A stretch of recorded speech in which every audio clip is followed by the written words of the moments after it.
আসসালামু আলাইকুম রহমতুল্লাহ বারাকাতু। হ্যালো প্রবাসী বন্ধুরা, কেমন আছেন? আশা করি আল্লাহর রহমতে আপনারা অনেক অনেক সুস্থ আছেন।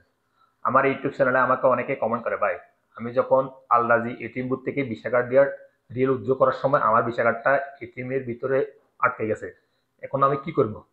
হ্যালো ভিউয়ার্স, দেখুন, আপনারা যখন রিয়েল উইথড্র করার সময় এই ভিসা কার্ডটা এটিএম মেশিনের ভিতরে আটকে যায়, সো আপনারা দেখবেন অনেকেই কিন্তু রোডের পাশে এটিএম বুথ থেকে রিয়েল উইথড্র করে, বা সিটিতে গিয়ে ব্যাংকের সামনে এটিএম বুথ রাখা থাকে সেখান থেকে রিয়েল উইথড্র করে। সো যদি রোডের পাশে যদি এসব এটিএম মেশিনে এই ভিসা কার্ড আটকে যায়, তাহলে কি করবেন? এটিএম এর মেশিন এর উপরে কিন্তু একটা কাস্টমার কেয়ার নাম্বার আছে এবং কিনা ব্রাঞ্চের নাম্বার আছে, অর্থাৎ কোন ব্রাঞ্চের ওই এটিএম মেশিনটা। আপনারা সেই ব্রাঞ্চে গিয়ে ম্যানেজারের সাথে দেখা করলে বা বললে আমার এটিএম মেশিনে আমার ভিসা কার্ডটা আটকে গেছে দিয়ে দেওয়ার জন্য, তখন সে একটা সিটিজেন নিয়ে আপনাকে ভিসা কার্ডটা দিয়ে দিবে। আর অনেকে সিটির মধ্যে গিয়ে ভিসা কার্ড দিয়ে রিয়েল উইথড্র করে, অর্থাৎ সেখানে অলরেডি ব্যাংক থাকে, সেই ব্যাংকের সামনে এটিএম মেশিন থাকে, সেখান থেকে রিয়েল উইথড্র করার সময় ভিসা কার্ডটা আটকে যায়। সো সেই ব্রাঞ্চে গিয়ে সরাসরি যোগাযোগ করলে বা আপনারা ম্যানেজারের সাথে গিয়ে বললে আপনাদেরকে ভিসা কার্ডটা দিয়ে দিবে। হ্যালো ভিউয়ার্স, অনেক সময় প্রথমবার একবার আটকে গেছে ভিসা কার্ডটা, পুনরায় কিন্তু এই ভিসা কার্ডটা আবার আটকে যাওয়ার সম্ভাবনা থেকে যায়। সো যদি দুবার করে আটকে যায় এই ভিসা কার্ডটা, তাহলে আপনারা কি করবেন? অ্যাপে গিয়ে এভাবে লগ ইন করে আপনারা, আমি এখন লগ ইন করতেছি আমার আলরাজি অ্যাপটা। দেখুন, আপনারা আলরাজি অ্যাপটা লগ ইন করার পরে এখানে দেখতে পাবেন একটা অ্যাকাউন্ট, কারেন্ট অ্যাকাউন্টে এই যে এই অপশনে ক্লিক করে দিবেন।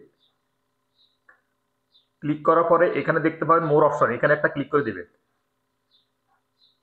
তারপর আপনাদের সামনে এরকম ইন্টারফেস হয়ে যাবে। দেখুন, এখানে একটা অপশন শো হইতেছে রিপ্লেসমেন্ট, এখানে একটা ক্লিক করে দিবেন। তারপরে এখানে দেখতে পাবেন আপনাদের কার্ড শো হয়ে যাবে, যে কার্ডটা এটিএম এর মেশিনের ভিতরে আটকে গেছে সেই কার্ডটা এখানে শো হয়ে যাবে, এই যে রিপ্লেসমেন্ট। সো আপনারা এখানে দুইটা অপশন পাবেন, reason lost and damage. So আপনারা লস্টে ক্লিক করে এখানে স্টপ কার্ড ক্লিক করে দিতে পারেন, অথবা ড্যামেজে ক্লিক করে এখানে স্টপ নিচে ক্লিক করে স্টপ করে দিতে পারেন। সো আপনারা যদি এই ভিসা কার্ডটা পরপর দুবার আটকে যায়, তাহলে আপনারা এইভাবে আলাদা অ্যাপ লগ ইন করে লস্ট বা ড্যামেজ ক্লিক করে এখানে নিচে একটা স্টপ অপশন আছে, এখানে ক্লিক করে কার্ডটা বন্ধ করে দিবেন।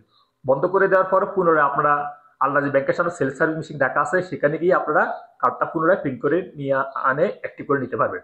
যদি পরপর দুই তিনবার আটকে যায় তাহলে তো সমস্যা, বারবার তো আপনাদেরকে ম্যানেজারে কার্ড দিবে না, বলবে কার্ডটা সমস্যা আছে, আপনারা কার্ডটা রিপ্লেসমেন্ট করে নিয়ে নেন। সো আপনারা এভাবে রিপ্লেসমেন্ট করে নিয়ে নিতে পারেন। আবার আরেকটা সমস্যা হয়েছে কি, দেখুন, আমরা কিন্তু এই ভিসা কার্ডটা প্রতিটা সৌদি আরবে যত লোকাল ব্যাংক আছে সব লোকাল ব্যাংক এটিএম বুথ থেকে কিন্তু আমরা এইসব ভিসা কার্ড দিয়ে রিয়েল উদ্যোগ করতে পারি। সো যদি রিয়াদ ব্যাংক বা আল জাজিরা ব্যাংক বা আল হালি ব্যাংক বা টেলিমানি ব্যাংকে যদি এই কার্ডটা আটকে যায়, তাহলে আমরা ম্যানেজারের সাথে কথা বলি, অনেক সময় তারা নাও দিতে পারে বা দিতেও পারে, যদি অনেক কপিলকে নিয়ে যায় বা মালিককে নিয়ে যায় তাহলে হয়তো দিতে পারে। আর যদি না দেয় তাহলে আপনারা কি করবেন? এরকম অ্যাপ খুলে ড্যামেজ করে বা লস ক্লিক করে স্টপ করে আবার পুনরায় প্রিন্ট করে নিয়ে নিতে পারেন। এবং কিনা আপনারা যদি কিন্তু এইসব ভিসা কার্ড পুনরায় প্রিন্ট করেন তাহলে কিন্তু ৩৬ রিয়াল মতো ফিস লাগতে পারে, যদি আপনারা আবার পুনরায় এইসব ভিসা কার্ড প্রিন্ট করেন। এবং কিনা যদি এইসব ভিসা কার্ড এক্সপায়ার হয়ে যায়, মানে ২ মাস আছে বা ১ মাস আছে, তখন যদি আপনারা এইসব ভিসা কার্ড প্রিন্ট করেন কিন্তু রিয়েল লাগবে না, কোনো ফিস লাগবে না।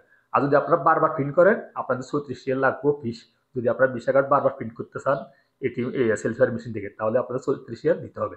আর এক্সপায়ার হওয়ার আগে রিনিউ করলে ফ্রি, কোনো ফিস লাগবে না।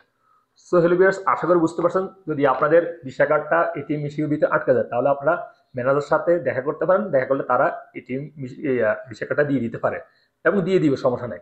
আর যদি পরপর ২ বার ৩ বার আটকে যায় তাহলে তো এতবার যাওয়ার সম্ভব না, বা তারাও বলবে ভাই আপনার ভিসা কার্ডটা প্রিন্ট করে নিন। সো আপনারা এইসব অ্যাপে লগ ইন করে ড্যামেজ করে বা স্টপ করে আপনারা পুনরায় ভিসা কার্ডটা প্রিন্ট করে নিয়ে নিতে পারেন। সো ভিউয়ার্স, এই গুরুত্বপূর্ণ ইনফরমেশন নিয়ে আজ এ পর্যন্ত। দেখা হবে এরকম অন্যান্য গুরুত্বপূর্ণ ইম্পর্টেন্ট টপিক নিয়ে। সে পর্যন্ত আপনারা ভালো থাকবেন, সুস্থ থাকবেন। আল্লাহ হাফেজ, বাই বাই।